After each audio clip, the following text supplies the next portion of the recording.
So I'm going to tell you about the time that I met Jim Cregan, the bass player for Bare Naked Ladies. And the first thing you need to know is that I am terrified of talking to musicians. I have no problem with talking to famous actors, but when it comes to musicians, I am scared spitless. My cabin mate on the cruise, I asked her advice as to what I should do about it. She's like, they're just really nice guys. Just stop and say hi. That's all you have to do. Just stop and say hi. So later that night, I was up in one of the clubs watching a show. I turned to my one side, and I'm standing next to Stephen Page, lead singer of the band. I turned to my other side, and there's Ed Robertson, lead guitarist, and Andy Cregan, former keyboardist. So I'm completely surrounded by band members, and I start freaking out.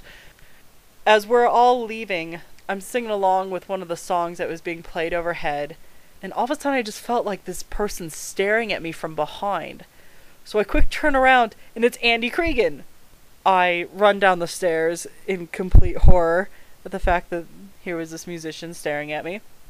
I get halfway down the stairs, and I notice someone else coming down the stairs behind me. And I notice that it's Jim Cregan, the bass player.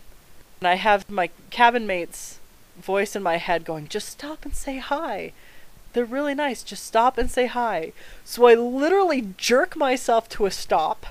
Jim Cregan comes up to me, take a deep breath, and I go, hi, so my cabin mate just said I should stop and say hi because she said you were really nice guys, but I have this fear where I'm afraid of talking to musicians, so I don't know. I mean, I talk to famous actors all the time, but I don't know, for some reason I just have this problem talking with musicians, and it's just this thing that's weird because I work in theater all the time, so it shouldn't be this big deal, but it's like you guys are up on this pedestal and I'm down here because you guys make this really great music and I can't, and so I just have this really hard time, but my cabin mate just said I should stop and say hi, so I'm stopping and I'm saying hi.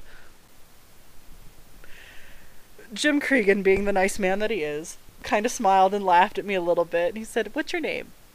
I said, my name is Corey. He goes, hi, Corey, I'm Jim. You work in theater? And I was like, yeah. We then proceeded to have this lovely conversation as we walked down to one of the other clubs on the ship. He was very lovely and very friendly. A couple nights later, I saw him and his brother perform, and he signed my CD and took a picture with me. And I went, hi, I'm the slightly psychotic girl you met on the stairs a couple nights ago. And he goes, oh. Well, it's a good thing I have a soft spot for slightly psychotic girls.